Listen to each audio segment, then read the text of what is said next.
reflection on in defense of the traditional lecture, okay, and start with the observation that it has become a trend among modern-day academics, and I put academics in quotation marks because I really am sarcastic here, to attack traditional lecture of education. The arguments generally don't follow, which is a non sequitur, means it doesn't follow, and they can be boiled down to three graphs. The traditional lectures are boring, traditional lectures are a waste of time, and there are abundant authoritative sources acquiring information, like, for example, the electronic media.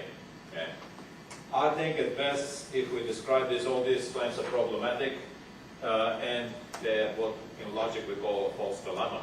Okay. I think the dilemma is false because you're comparing only bad lectures to no lectures at all, okay, and completely overlooking the possibility of good lectures. Okay.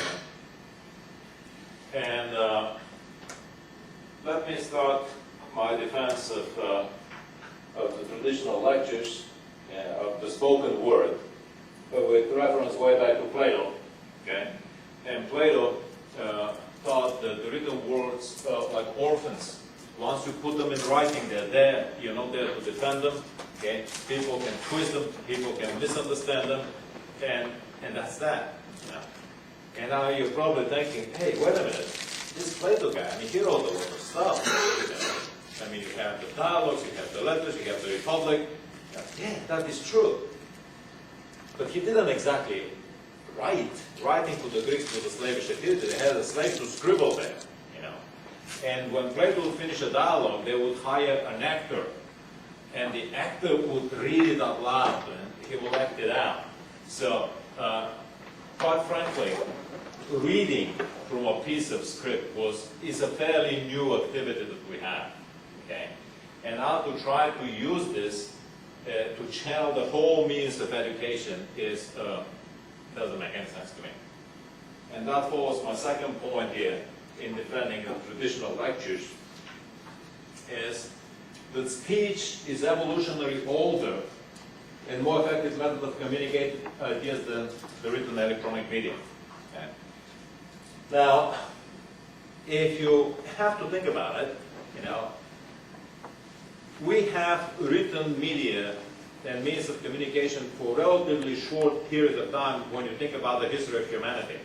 If you shrink the history of humanity to 24 hours proportionally, okay, probably you'll have active printing for less than 10 minutes, you know, of that thing. The internet is probably less than 1 minute. Okay. So really, speech, or in comparison to the written media, speech is a lot older. We are more accustomed to absorb information through speech. Okay?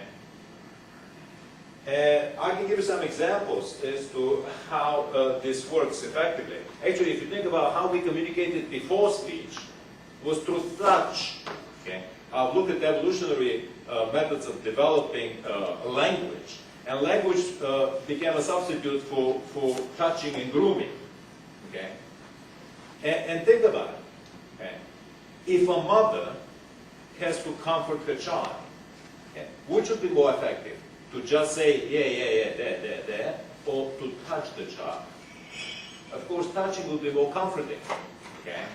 But in the lack of touching, speech will work. And the least effective would be what? Writing a word. That would be the least effective, right? Think about how people relate to each other. Okay? It's one word, one thing to say to somebody, I love you. A touch is a more powerful way of communicating, right? And then buying a Hallmark card is probably the most lame way of communicating. Yeah. When somebody has written something, you go say, oh yeah, good. Yeah. So I think the lectures serve our purpose for live communication and understanding of language.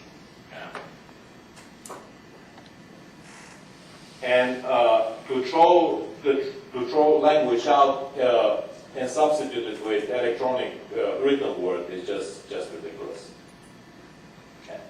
Lectures are also socially structured events, and it has unique benefits for the communication process.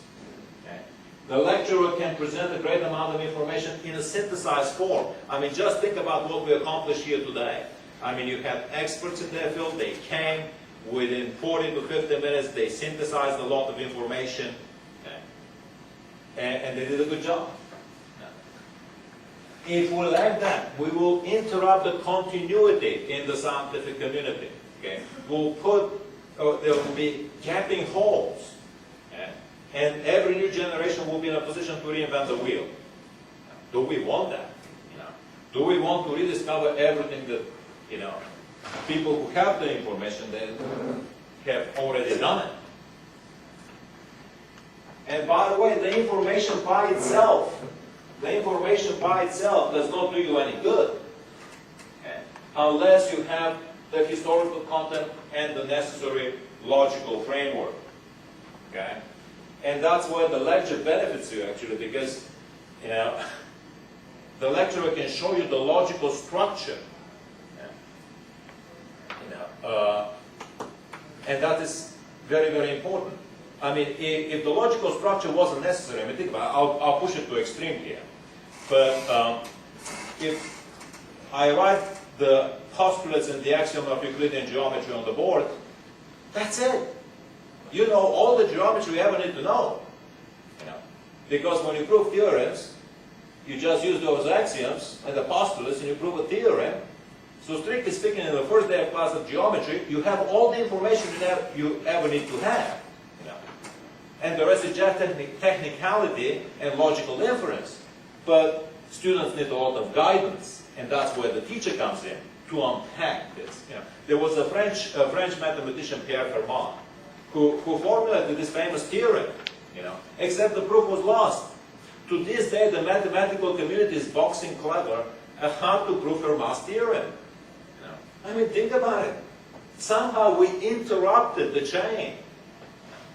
I mean, I'll be happy if Fermat would be back alive, give a lecture, prove his theorem, and put our worries to rest.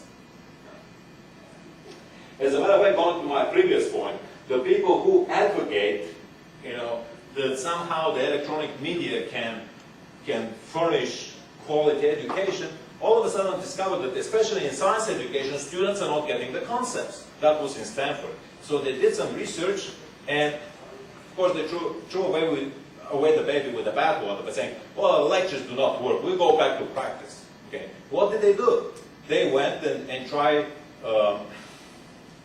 Galileo's experiment. Galileo was dropping these objects from the Pisa tower. It's pretty steep, actually. I climbed a few years ago. And he was dropping objects to discover that no matter whether the objects are heavy or lighter, they fall at the same time. And when they did those hands-on experiments, they discovered that all of a sudden students get it. They get it. So what have you shown me?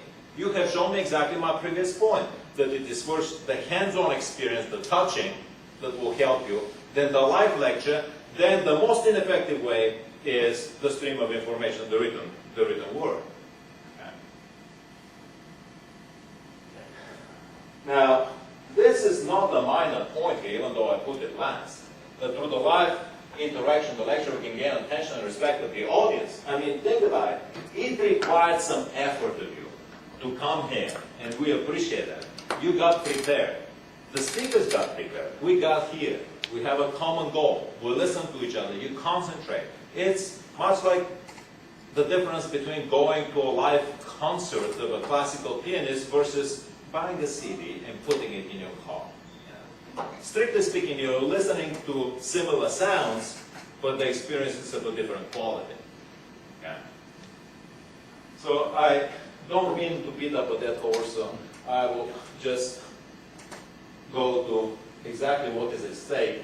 And I think what is at stake is the quality of education. I mean, we cannot kid ourselves that if we try to use the effective methods, the so-called effective methods with online learning, that we actually have good quality education. And I can tell you, I mean, I sit on all kinds of meetings at the college where the latest thing is a SACS requires for us to prove equivalency. equivalency between in-class and online? There isn't equivalency. Let's face it, the difference is not superficial, the difference is real, you know. And I look closely at the SACS requirement. The only equivalency they want to know is that actually is the student who is taking the online class is the same student who registered. That's the best they can do for equivalency. But that's where the equivalency ends. There is no equivalency in quality of education. Okay? And I think the conclusion suggests itself that instead of eliminating the traditional lectures, we should focus on improving the quality of these lectures. And there are all kinds of ideas. This will probably take me another lecture as to how to improve the quality of the lectures. You know, but all the things that Richard talked about and we've talked about today, how students have to be more involved, how students have to be more hands-on, you know, day in play. So I'll end here.